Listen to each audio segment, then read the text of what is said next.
Assalamualaikum warahmatullahi wabarakatuh. Tabipun, perkenalkan, nama saya Insinyur Diana Nur Agni STMT, dosen tetap pada program studi Teknik Sipil Universitas Sang Bumi Ruwajurai, Lampung. Saat ini, saya sedang mengikuti proses sertifikasi dosen gelombang 1 tahun 2025.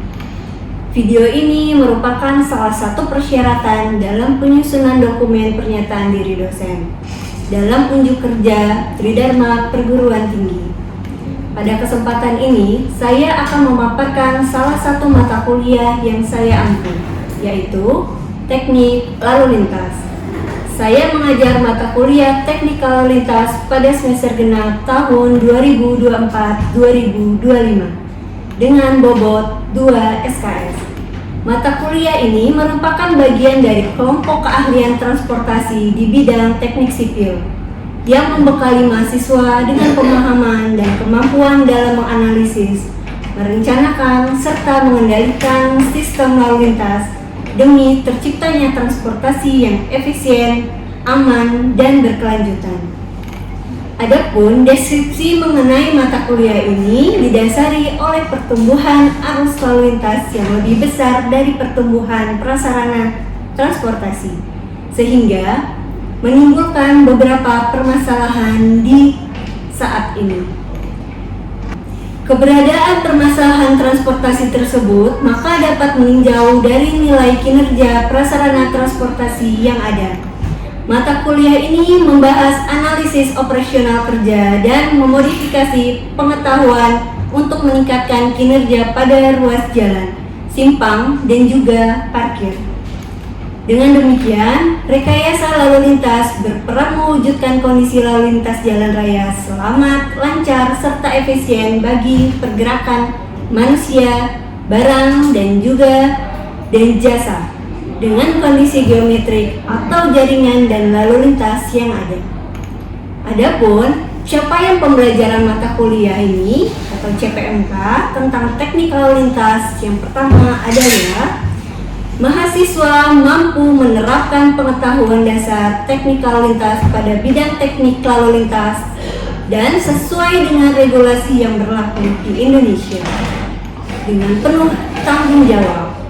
CPMK 2, mahasiswa mampu menentukan aplikasi teknologi yang berhubungan dengan teknik lalu lintas pada tugas pekerjaan di bidang perencanaan jalan, serta memiliki wawasan yang adiktif terhadap perubahan serta dapat melakukan perancangan dan rekayasa lalu lintas.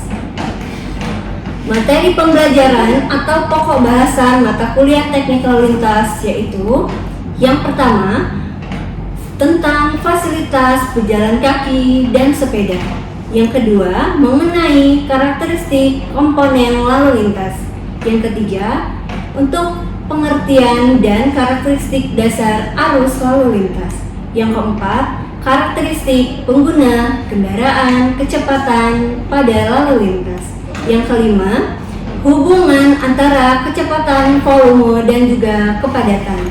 Yang keenam, pengumpulan data lalu lintas. Yang ketujuh, survei lalu lintas, kapasitas, dan tingkat pelayanan jalan. Yang kedelapan, survei kapasitas dan tingkat pelayanan jalan. 9, rambu lalu lintas, marka jalan, dan perlengkapan jalan. Yang ke-10, manajemen lalu lintas. Demikian uraian mengenai mata kuliah yang saya ampu. Semoga dapat menjadi pertimbangan penilaian bagi Bapak Ibu Asesor. Dan berikut adalah video pembelajaran yang telah saya buat. Oke, selamat pagi teman-teman mahasiswa. Sehat? Alhamdulillah. Ketemu lagi di pertemuan ke-3 ya? Iya.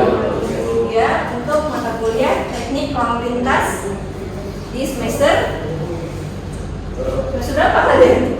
5. Oke ya. Baik teman-teman, mungkin langsung saja ya.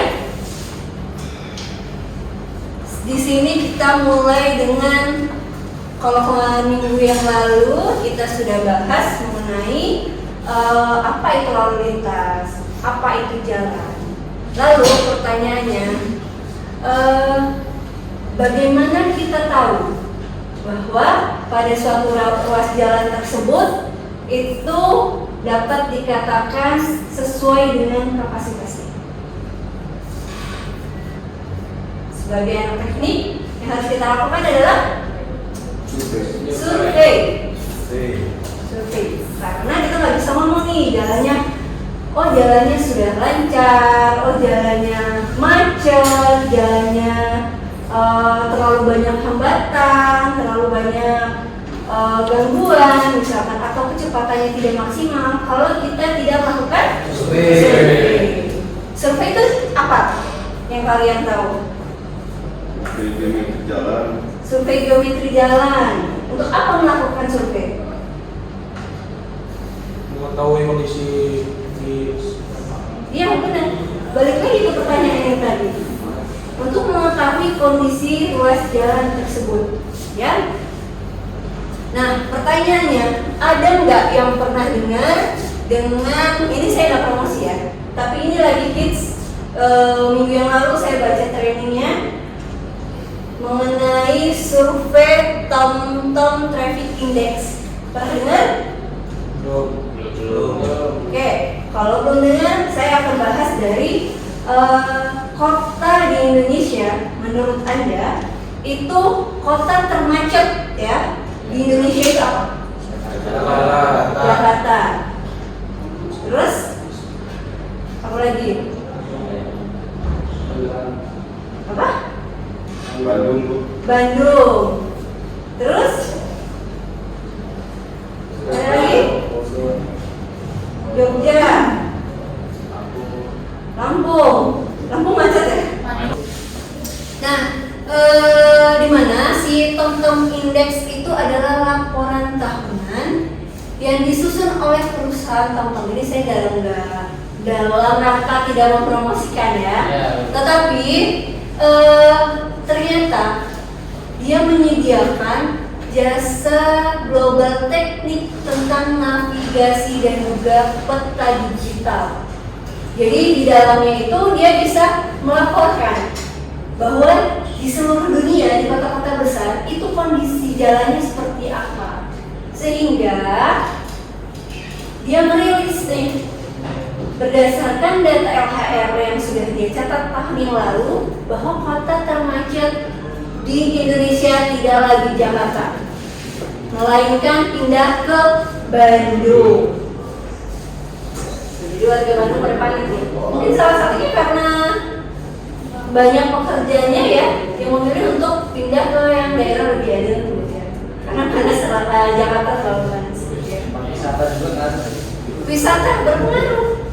Jadi apalagi kalau misalkan liburan, pasti otomatis kita pilih ke wilayah yang membuat kita ingin berkunjung, buat kita lebih nyaman, ya, mempengaruhi dia. Sumber data yang dia pakai apa di sini? Diperoleh dari data GPS dan data navigasi real time. Jadi dia terus mencatat setiap hari, setiap jam, bahkan setiap menitnya dia punya data. Ya, oh berarti datanya valid dong. Ya bisa jadi. Gitu. Kita kan nggak lihat datanya, ya. Oke. Kalau si TomTom tadi menggunakan teknologi canggih untuk menentukan jalan itu macet atau enggak, jalan itu masih dikatakan lancar atau enggak. Lalu kita sebagai anak teknik apa yang bisa kita lakukan? Bagaimana cara kita survei?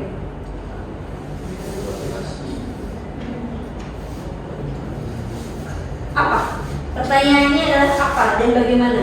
Apakah kita bisa melakukan survei selain si TomTom tadi? Bisa ya? Kita bisa melakukan survei secara langsung, secara manual. Sebagai manusia kita nggak harus bergantung dengan alat.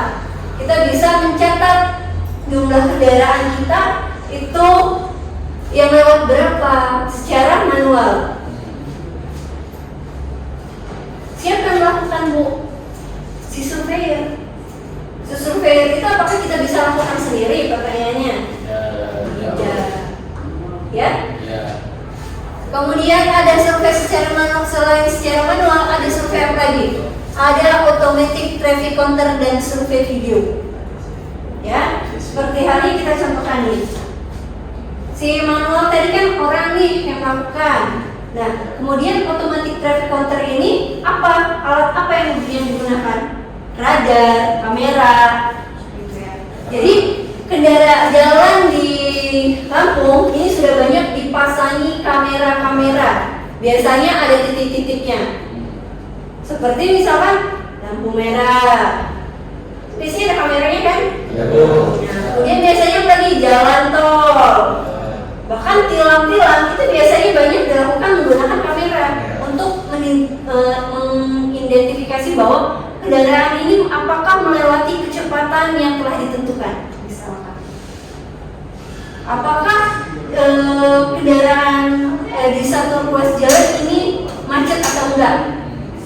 Bisa dipantau menggunakan kamera. Kalau gitu bisa juga nemu survei menggunakan kamera? Bisa dong. Gimana caranya? Jadi pasang kameranya, gitu ya. Saya akan ceritakan bahwa saya pernah melakukan survei untuk skripsi saya itu dulu menggunakan kamera digital yang saya pasang di tripod di atas jembatan penyeberangan orang, di atas JB. Jadi saya tunggu aja tuh kamera. Nanti ketika waktunya sudah selesai saya ambil, tapi jangan ditinggal ya, karena nanti bakal hilang. Ya, kameranya kita tungguin, pastikan bahwa dia tercatat, nggak full ininya apa, memorinya, ya, supaya tercatat. Nah, ketika nanti sampai rumah baru kita bisa catat berapa kendaraan yang lewat, berapa kendaraan, kecepatan kendaraan.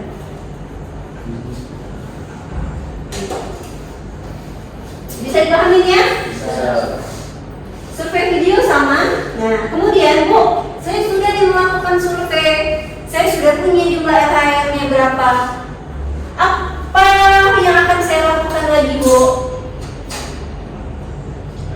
Yang kita lakukan adalah melakukan analisa data. Kan tadi sudah dihitung datanya. Otomatis kita akan melakukan rekapan volume lalu lintasnya dengan membagi kendaraan sesuai dengan kalau yang terupdate sekarang ini ada di PKJI ya, PKJI 2000 berapa? 2023 ya, 2023 kalau saya nggak salah itu PKJI peraturan terbaru membagi kendaraan menjadi kendaraan apa ini tidak yang lalu kendaraan sedang, mobil penumpang kendaraan sedang kan? Ya, kendaraan berat, sepeda motor, ya, sepeda motor. Benar ya? Ya. Kemudian berapa sih kendaraan-kendaraan tadi itu yang lewat? Kemudian setelah itu apa lagi yang harus kita hitung? Kecepatan kendaraan, waktu tempuhnya berpengaruh gak? Berpengaruh. Kemudian setelah mendapat data itu apa yang kita lakukan? Oke, dari beberapa pembahasan kita tadi gitu, apakah hanya volume lalu lintas yang mempengaruhi dari kapasitas jalan itu sendiri? Ya, jadi ada beberapa variabel ya. Di antaranya adalah jumlah lajur, lebar lajur, median, kita baca ya, bahu jalan, hambatan samping, jenis kendaraan, fungsi jalan, terus apa lagi? Kondisi geometri jalan, kecepatan lalu lintas. Jadi intinya apa? Jadi ini hal-hal yang perlu disurvei juga selain jumlah kendaraan yang lewat. Karena misalkan kita lihat di sini, kalau jumlah lajur dia semakin banyak dan lebar lajurnya semakin lebar, otomatis akan dapat melewati kendaraan lebih banyak. Hambatan samping, kalau banyak hambatan samping, apakah mobil bisa dengan leluasannya lewat? Akan berpengaruh kepada kecepatan dan juga volume kendaraan. Jadi kalau misalnya kendaraannya akan semakin lambat, otomatis kendaraan yang lewat juga akan semakin padat di ruas itu. Ya. Kemudian fungsi jalannya juga apa? Dan juga jenis kendaraan, pengalinya jangan sampai salah. Ya, karena salah ambil tipe jalan, EMP salah pengali juga akan berpengaruh terhadap hasil. Ada pertanyaan?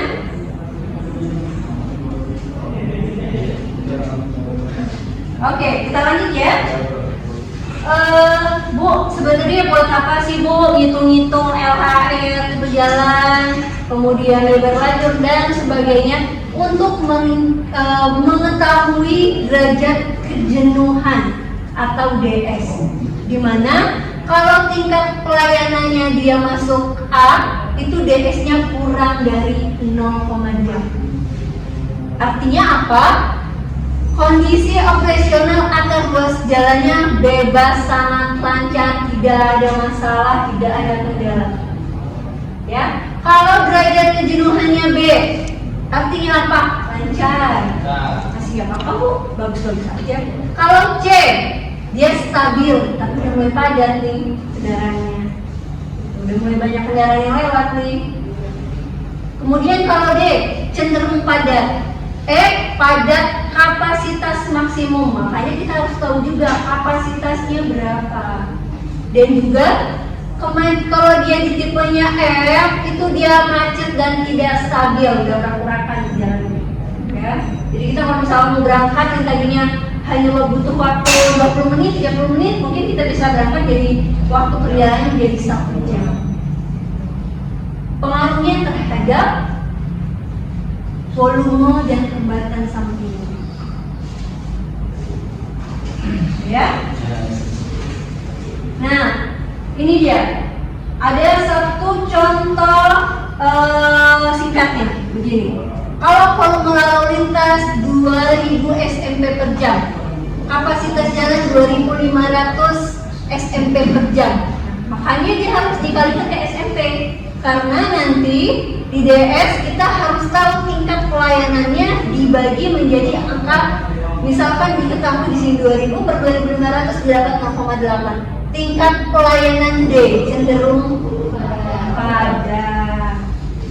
Kalau cenderung padat tadi artinya apa? Kalau padat masuknya ke D. Oke. Nah, ada pertanyaan? Cukup. Kalau dirasa cukup, silakan bagi kelompok menjadi satu kelompok 4 orang. Saya kasih tugas untuk melakukan survei ruas jalan yang ada di kota Bandar Lampung. Keberatan? Ikhlas? Semangat? Ya. Pada akhirnya tentukan nilai derajat kejenuhan pada ruas jalan tersebut. Ya, ikuti peraturan PKJI terbaru tahun 2023 untuk melakukan survei dan juga untuk menentukan pengambilan dan pengolahan datanya. Ada pertanyaan? Kalau tidak ada pertanyaan, saya rasa cukup ya. Benar nih yang pertanyaan? Dikumpul minggu depan, pertanyaan bagus tuh kan. Bu, apakah nanti setelah selesai semesteran saya baru kumpul nggak ya? Minggu depan sebagai tugas dipresentasikan dan diolah datanya. Dibuat PPT, silakan maju per kelompok. Jangan lupa melakukan dokumentasi supaya kita sama-sama yakin bahwa kalian benar-benar melakukan itu. Oke?